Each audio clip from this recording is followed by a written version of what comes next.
Vamos a entrar de lleno en esto. Bienvenidos a esta masterclass. Hoy vamos a diseccionar, literal, una de las mayores proezas de la inteligencia logística humana, el suministro de agua en la antigüedad. Preparaos porque vamos a observar con un nivel de detalle microscópico cómo unos antiguos ingenieros lograron paso a paso domar a la propia naturaleza.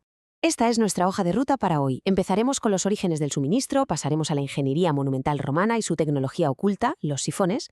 Luego nos meteremos de lleno en la burocracia, el poder y la romanización, para rematar con qué podemos aprender de todo esto hoy en día. Punto número 1. Los orígenes del suministro hídrico. A ver, para entender de verdad la magnitud de los logros de la antigüedad clásica, tenemos que ponernos en contexto. Mucho antes del ascenso del Imperio Romano, las primeras civilizaciones ya se enfrentaban al enorme reto logístico de mover el agua en entornos superáridos. Y una de las soluciones más antiguas y brillantes de Oriente Medio fue el sistema de Qanat. Fijaos en la idea.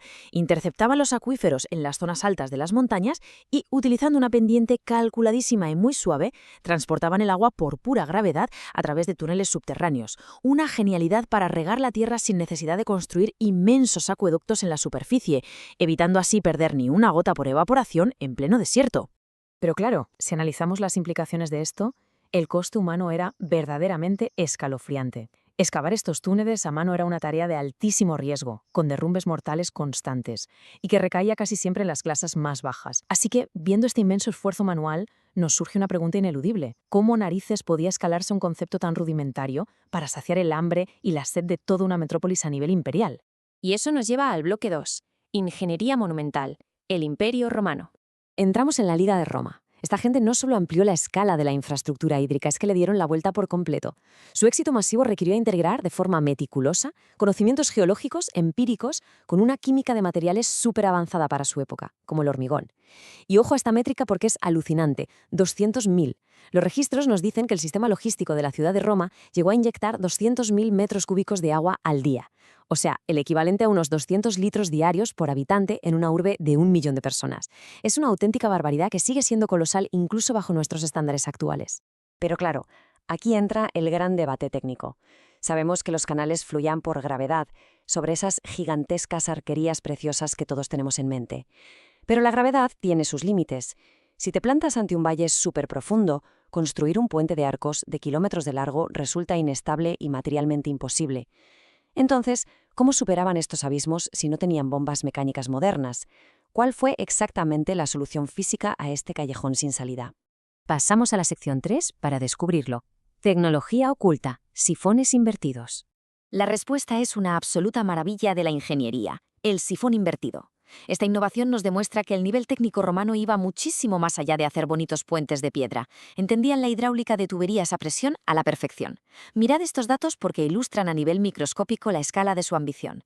En el acueducto de Cádiz montaron un sifón de 19.500 metros, casi 20 kilómetros.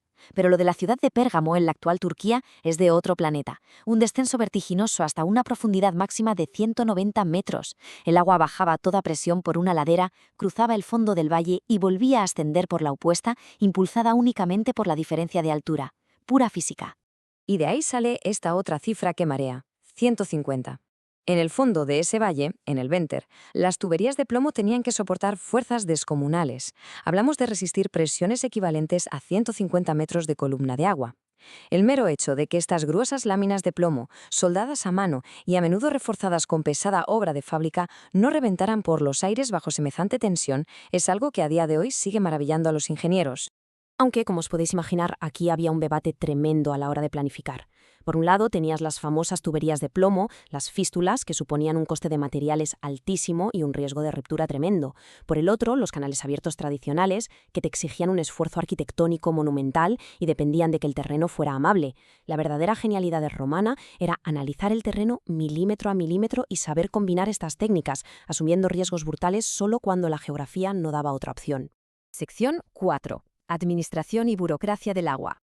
Ahora bien, todo este cemento y plomo se vendría abajo en 2 días sin un andamiaje legal invisible. Pasamos de las tuberías a las leyes, a la estricta burocracia que mantenía todo en pie. Si leéis este fragmento de la Lex Colonia Genetiva Julia, es revelador. Planificar un acueducto no era un capricho del alcalde de turno, requería que los magistrados ejercieran unos poderes legales masivos de expropiación. O sea, el Estado pasaba como una apisonadora sobre la propiedad privada si el bienestar logístico de la ciudad lo exigía. Y la pieza clave de toda esta maquinaria administrativa era un cargo espectacular, el curator aquarum. Tipos como Sexto Julio Frontino, allá por el año 97, no eran el equivalente a un fontanero mayor. Que va, eran altos magistrados que usaban todo su poder para cortar los enganches ilegales y asegurar el mantenimiento. Tenían clarísimo que garantizar el flujo de agua no era solo una cuestión de salud pública, era vital para mantener el orden en las calles y mantener intacta la gloria del imperio. De hecho, si seguimos la evolución histórica, por ejemplo, en la región de Campaña, vemos algo súper interesante. En el siglo I, las ciudades se peleaban políticamente por el control del agua. Era una competición feroz. Pero hacia finales del siglo III, y como ratifica la inscripción de Constantino en el 324, se acabó el juego. El imperio asume el control absoluto y total. Se dieron cuenta de que la única forma de que una red tan compleja no colapsara a largo plazo era mediante una centralización institucional de hierro. Y esto, lógicamente, nos obliga a plantearnos una pregunta sociopolítica de fondo. ¿Todo este esfuerzo titánico era solo para que la gente no pasara sed? ¿O había una calculadísima estrategia de propaganda de Estado detrás? La respuesta, al estudiar a fondo las fuentes, es clarísima. El agua era el lienzo perfecto para exhibir el poder de Roma ante el mundo. Lo vemos en la sección 5. Agua, poder y romanización. Pensadlo bien. Plantar un acueducto descomunal en provincias lejanas, como en la antigua España, no era solo algo práctico, era propaganda pura y dura. Acueductos como los de Segovia o Mérida proyectaban una imagen arrolladora. Somos una civilización con el poder absoluto de doblegar a la naturaleza.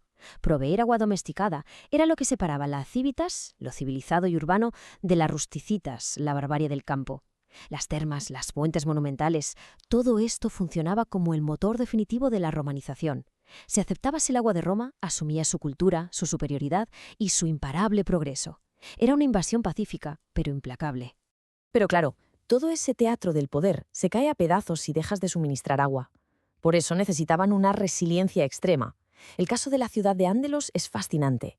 Las prospecciones modernas nos demuestran que no construían un canal aislado y cruzaban los dedos. Planificaban presas enteras, depósitos masivos y sistemas integrados pensados para sobrevivir a las peores sequías y variaciones estacionales. Estaba hecho para durar. Y llegamos al bloque 6, lecciones para la infraestructura moderna. Analizar todo esto no es solo por amor a la historia, los paralelismos con nuestros retos logísticos de hoy en día son brutales. Al mirar estas conclusiones, el contraste es evidente. Hoy vemos muchísimas crisis hídricas, provocadas por una pésima gestión y una gobernanza fragmentada. El modelo romano, en cambio, apostó todo a la durabilidad de los materiales a larguísimo plazo y, lo más importante, a una estabilidad institucional férrea. Juntaron ciencia y burocracia, demostrándonos que gestionar la escasez requiere tratar al agua no como un simple producto, sino como el mismísimo pilar de la identidad cívica. Así que quiero dejaros con esta reflexión, que da bastante que pensar. Aquellos ingenieros superaron los límites de su época combinando obras masivas con una administración implacable, creando cosas que todavía hoy siguen en pie. Frente a lo frágiles que parecen a veces nuestros sistemas modernos, ¿qué van a pensar los arqueólogos del futuro de las infraestructuras que nosotros construimos? Esa pregunta debería hacernos replantear qué significa realmente el progreso. Ha sido un auténtico privilegio desgranar este tema con vosotros. Seguid siempre cuestionando el mundo que nos rodea. Hasta la próxima sesión.